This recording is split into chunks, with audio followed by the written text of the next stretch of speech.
भीष्म ने युधिष्ठिर को बताया था मित्रों, संभोग के समय ज्यादा आनंद किसे आता है, स्त्री या फिर पुरुष को। इसका सटीक उत्तर वही दे सकता है मित्रों जिसने अपने जीवन काल में स्त्री और पुरुष दोनों का जीवन जिया हो। इतिहास में एक राजा हुआ करते थे जिन्होंने अपने जीवन काल में स्त्री और पुरुष दोनों का जीवन जिया था। यह प्रसंग महाभारत काल का है। महाभारत का युद्ध समाप्त हो चुका था। युधिष्ठिर को एक प्रश्न काफी लंबे समय से परेशान कर रहा था। भीष्म पितामह मृत्यु के शैया पर लेटे सूर्य का उत्तरायण से दक्षिणायन होने की प्रतीक्षा कर रहे थे। युधिष्ठिर पितामह से मिलने आए और उन्होंने भीष्म से यह प्रश्न किया कि संभोग के समय स्त्री और पुरुष में सबसे ज्यादा आनंद किसको आता है। इन्होंने रिक्वेस्ट किया मित्रों। इस प्रश्न के उत्तर में भीष्म ने कहा, हे धर्मराज, ऐसे तो अपने जीवन काल में इस प्रश्न का उत्तर तो नहीं दे सकता, किंतु तुम्हारे इस प्रश्न का उत्तर प्राचीन काल के एक कथा में मिलता है। बहुत समय पहले की बात है। भंगस्वाना नाम का एक राजा थे। उनको कोई भी संतान नहीं थी। पुत्र की चाह में उस राजा ने अग्निष्ठता का अनुष्ठान किया, अग्नि देवता का अनुष्ठान किया। उस यज्ञ के कारण राजा को 100 पुत्रों का जन्म होता है। इस यज्ञ में अग्नि देवता को प्रमुख मानकर पूजा की गई थी। हवन में केवल अग्नि देवता को ही आदर दिया गया था, इसलिए देवराज इंद्र काफी क्रोधित हो गए थे। देवराज इंद्र ने राजा भंगस्वाना को दंडित करने की योजना बनाई। एक दिन राजा शिकार पर निकला तो इंद्र ने राजा को सम्मोहित कर लिया। सम्मोहित हालत में राजा अपना सुध खो बैठा। भूख और प्यास से उसने व्याकुल हो उठा। साथियों, भटकते हुए उसे एक जल कुंड दिखाई दिया। राजा भंगस्वाना ने अपने प्यास बुझाने के लिए उस जल कुंड का पानी पी लिया। इंद्र की माया से पानी पीते ही राजा स्वरूप पुरुष से बदलकर स्त्री हो गया। तब राजा बहुत व्याकुल हो गया। उसे समझ नहीं आया कि उसके साथ यह क्या हो रहा है। अपना बदला हुआ स्त्री रूप देखकर राजा को बहुत शर्म आने लगी।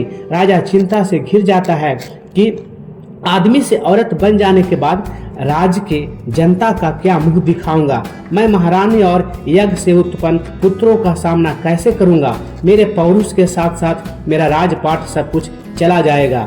चिंता ग्रस्त होकर के स्त्री के रूप में जब राजा वापस अपने महल पहुंचा तो उसे देखकर सभी लोग हैरान रह गए, दंग रह गए।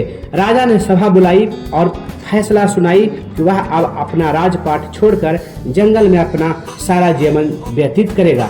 अपना राजपाट छोड़कर वह राजा जंगल की ओर प्रस्थान कर गया।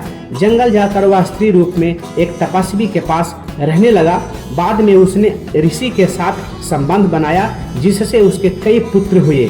अपने इन पुत्रों को वह अपने पुराने राज ले गया और अनुष्ठान से हुए बच्चों से कहा, तुम मेरे तब के पुत्र हो जब मैं एक पुरुष था और ये सब मेरे पुत्र हैं जब मैं एक स्त्री हूँ।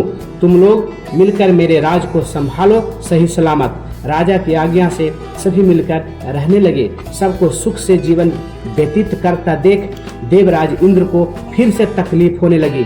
बदले की भावना से इंद्र ब्राह्मण का रूप लेकर राजा के पुत्रों से मिलने के लिए गए और वहां जाकर इंद्र ने सभी राजकुमारों को भड़का दिया जिससे सारे भाई आपस में लड़ करके मर गए। साथियों, एक दूसरे को मार डाला। जैसे ही राजा भंगस्वाना जो स्त्री रूप में मुनि के संग रहता था वह शोकाकुल हो गया। साथियों, इस बात को सुनकर ब्राह्मण के रूप में इंद्र राजा के पास आए और पूछा कि तुम क्यों रो रहा है। भंगस्वाना ने रोते हुए पूरी घटना इंद्र को बताई। मित्रों, राजा की हालत देखकर इंद्र ने अपना असली रूप दिखाकर राजा को उसकी गलती और अपना अपमान के बारे में बताया। इंद्र ने कहा, तुमने सिर्फ अग्नि की पूजा की और मेरा अनादर किया, इसलिए मैं क्रोधित हो गया था। यह सुनते ही भंगस्वाना इंद्र के पैरों में गिर गया और अपने अपराध के लिए क्षमा मांगा। राजा का प्रायश्चित देखकर इंद्र ने उसे माफ कर दिया और उसके पुत्रों को पुनः जीवित होने का वरदान दे दिया। राजा के पुत्रों का जीवन वापस आने के बाद इंद्र ने राजा को वापस पुरुष रूप देने की भी बात कही। साथियों, इंद्र ने कहा, हे राजन, मैं तुम पर प्रसन्न हूँ और तुम्हारे सारे अपराध क्षमा करता हूँ।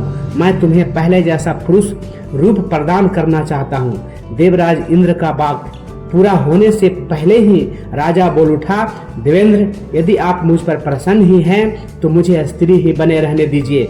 मैं वापस पुरुष नहीं बनना चाहता। इस बात को सुनकर इंद्र हैरान हो गए और राजा भंगस्वाना से इसका कारण पूछा। राजा बोला, क्योंकि संभोग के समय स्त्री को पुरुष से कई गुना ज्यादा आनंद तृप्ति और संतुष्टि मिलता है, इसलिए मैं स्त्री ही रहना चाहूँगा। भीष्म बोलते हैं, युधिष्ठिर, इस कथा से यह बात स्पष्ट हो जाता है कि स्त्री को संबंध के समय पुरुष से ज़्यादा आनंद मिलता है। न्यूरोबायोलॉजिकल शोध से पता चलता है कि पुरुषों को यौन क्रिया के दौरान आनंद तेजी से मिलता है, जबकि महिलाओं का आनंद धीमी गति से मिलता है। हालांकि इस विषय पर वैज्ञानिकों की कुछ मतभेद है, एक मत राय नहीं है मित्रों, क्योंकि आनंद सीमा को परिभाषित करना बहुत ही मुश्किल है, कठिन है। आपको ये जानकारी अच्छी लगी तो वीडियो को लाइक जरूर कर देना, और आपको इसी प्रकार की जानकारी मिलते रहे तो चैनल को भी सब्सक्राइब कर लें साथियों।